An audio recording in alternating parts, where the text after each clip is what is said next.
அஸ்ஸலாமு அலைக்கும் வரஹ்மத்துல்லாஹி வபரகாத்துஹு. இன்றைய பதிவில் நாம் பார்க்க இருப்பது ஷஹ்பான் மாதத்தில் ஓதிக்கொள்ள வேண்டிய ஒரு திக்ரை பற்றித்தான் இன்ஷா அல்லாஹ் இன்றைய பதிவில் நாம் பார்க்க இருக்கின்றோம்.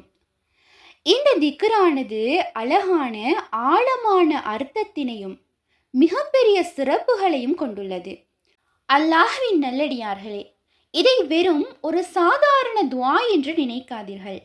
அல்லாஹ்வினுடைய ரஹ்மத்தை முழுமையாக நம்பி கேட்கப்படும் ஒரு துஆவாகவும் இந்த துஆ காணப்படுகின்றது. இந்த ஒரு துஆ பல சிறப்புகளை உள்ளடக்கியுள்ளதாக இருக்கின்றது. இந்த துஆவானது 3 விடயங்களினை ஒன்று சேர்த்த வண்ணம் இருக்கின்றது. முதலாவது விடயம் நம்பிக்கை, இரண்டாவது விடயம் தாழ்மை, மூன்றாவது தௌபா. இது மூன்றையும் சேர்த்ததாக இருக்கின்றது. இந்த துஆவை நாம் ஓதுவதினால் நாம் கடந்த காலத்தில் செய்த பாவங்களுக்காக வருந்தும் மனநிலையை உருவாக்கும். அல்லாஹ் சுப்ஹானஹு தஆலாவின் மன்னிப்பை நமக்கு பெற்றுத்தரக்கூடிய ஒரு துஆவாகவும் இருக்கின்றது.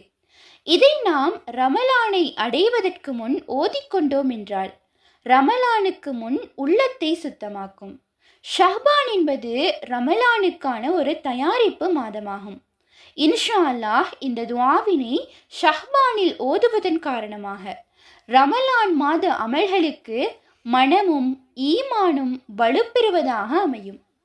மேலும் இந்த திக்ரை ஓதிக்கொள்வதனால் நாம் அல்லாஹ்விடம் திரும்பிவிட்டோம் என்ற நிம்மதி உண்டாகும். முக்கியமான விடயமாக குற்ற உணர்வு, பயம், கவலை மெதுவாக குறைவடையும். ஷஹ்பான் மாதம் நம்முடைய துஆக்கள் கபூலாகும் மாதங்களில் ஒன்று. இந்த துஆவை ஓதுவதினால் அல்லாஹ் சுப்ஹானஹு தஆலா மன்னிப்பின் கதவுகளை நமக்காக திறந்து வைப்பான். இன்ஷா அல்லாஹ் இந்த துஆவின் மூலம் தன்னுடைய பலவீனத்தை ஒப்புக்கொண்டு அல்லாஹ்விடம் ரஹ்மத்தை நம்பி கேட்கும் ஒரு மனநிலையை உருவாக்கும். இதுவே அல்லாஹ் விரும்பும் அடிமையின் அடையாளமாகும். எனவே இன்ஷா அல்லாஹ் இந்த சிறந்த திக்ரை பொருளை உணர்ந்து நாம் ஓதிக்கொள்ள வேண்டும். இன்ஷா அல்லாஹ் இப்போது அந்த திக்ர் என்னவென்று பார்க்கலாம். اللهم إن لم تكن غفرت لنا فيما مضى من شعبان فاغفر لنا فيما بقي منه. இந்த துஆவினுடைய பொருள் என்னவென்றால், யா அல்லாஹ், ஷஹ்பான் மாதத்தில் கடந்த நாட்களில் எங்களை நீ மன்னிக்கவில்லை என்றால் இனி இருக்கும் நாட்களில் எங்களை மன்னித்தருள்வாயாக.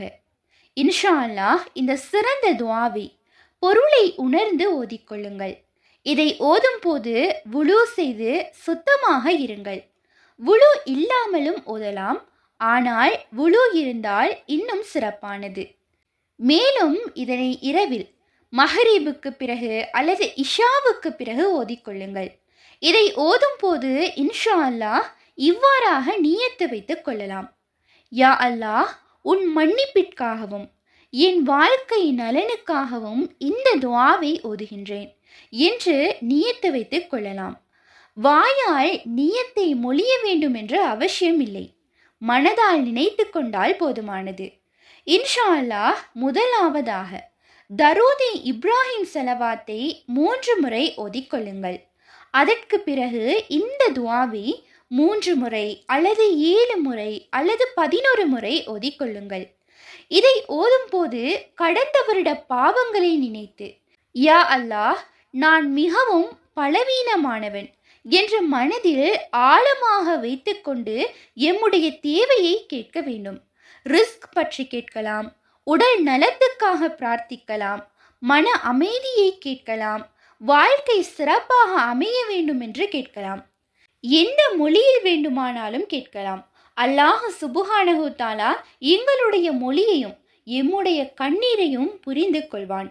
முடிவில் இன்ஷா அல்லாஹ் 3 முறை தரூதே இப்ராஹிம் ஸலவாத்தை ஓதி முடித்து கொள்ளுங்கள். இன்ஷா அல்லாஹ் ஓதும் போது அவசரப்படாதீர்கள். 5 நிமிடம் கூட எந்த உலக தேவையும் இன்றி அல்லாஹ்வுடன் இருங்கள். இன்ஷா அல்லாஹ் இது எனக்கு நிச்சயமாக கபூலாகும் என்ற நம்பிக்கையுடன் ஓதுங்கள். اللهم صل على محمد وعلى آل محمد كما صليت على إبراهيم وعلى آل إبراهيم إنك حميد مجيد. اللهم بارك على محمد وعلى آل محمد كما باركت على إبراهيم وعلى آل إبراهيم إنك حميد مجيد. اللهم إن لم تكن غفرت لنا فيما مضى من شعبان فاغفر لنا فيما بقي منه. اللهم صل على محمد وعلى آل محمد كما صليت على إبراهيم وعلى آل إبراهيم إنك حميد مجيد. اللهم بارك على محمد وعلى آل محمد كما باركت على إبراهيم وعلى آل إبراهيم إنك حميد مجيد.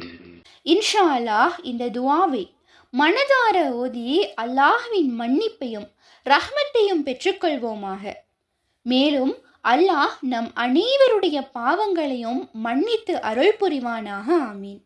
இன்ஷா அல்லாஹ் இந்த பதிவானது உங்களுக்கு பயனுள்ளதாக இருப்பின் அல்ஹம்துலில்லாஹ் என்று கமெண்ட் செய்யுங்கள்.